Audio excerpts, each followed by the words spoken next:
Bonjour, le département de la Vendée est ravi de vous présenter sa nouvelle exposition temporaire à l'Historial de la Vendée et qui ouvrira ses portes au mois de novembre. Elle s'intitule 39-45, la vie des Vendéens sous l'occupation. L'objectif de cette vidéo est de vous présenter les différentes thématiques ainsi que quelques images des objets que vous pourrez y retrouver. Commençons par une petite mise en contexte. Nous sommes en 1940 et le gouvernement de Vichy vient de signer l'armistice avec les forces allemandes. Cette signature occasionne la division de la France en deux zones bien distinctes, une zone libre et une zone occupée. Le département de la Vendée, étant situé en zone occupée, est placé directement sous le contrôle des forces allemandes. Cette présence occasionne de nombreux bouleversements dans la vie quotidienne des Vendéens. Cette exposition vous propose une analyse chronothématique de cette période, allant de l'arrivée des Allemands jusqu'à la libération. L'exposition est aussi divisée en 6 sous-thématiques. Vous y retrouverez la vie quotidienne, le régime de Vichy, la résistance, la collaboration et la répression, la libération, ainsi que la fin de la guerre.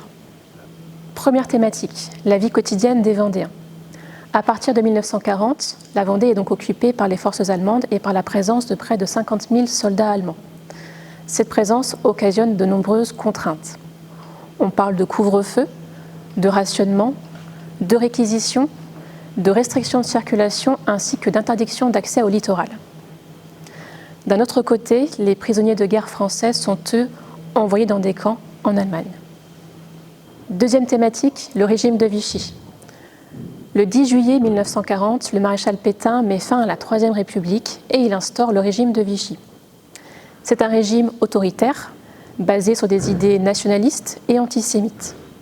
De plus, le maréchal Pétain accepte le travail de collaboration avec l'occupant allemand. Sa doctrine, la Révolution nationale, est également diffusée auprès du plus grand nombre, notamment auprès des jeunes, par voie de propagande. En opposition, en exil à Londres, le général de Gaulle refuse ce régime et appelle les Français à poursuivre la lutte. Il appelle à entrer en résistance. Troisième thématique, la résistance.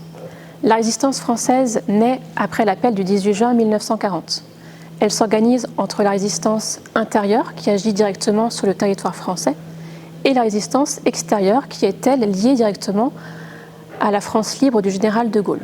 La résistance agit par différents moyens, diffusion de tracts, renseignements, sabotage ou parachutage. En Vendée, malgré une forte présence allemande ainsi qu'une géographie finalement peu propice au développement de maquis, la résistance en Vendée s'organise tout de même à partir de 1940, notamment grâce à des mouvements nationaux comme l'IB Nord, le Front National ou l'organisation civile et militaire. De ces mouvements vont aussi naître des réseaux liés directement au général de Gaulle ou au service britannique. Partie 4. Collaboration et répression.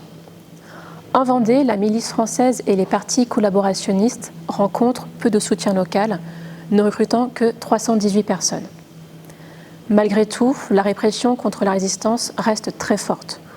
On parle d'arrestations, de tortures, de déportations et de morts. Par ailleurs, les lois antisémites de Vichy sont également appliquées au niveau départemental. En 1942, la préfecture recense 82 personnes juives. Lors de la rafle du 30 janvier 1944, ce sont 55 personnes qui sont arrêtées et déportées. Seulement 4 d'entre elles rentreront des camps nazis.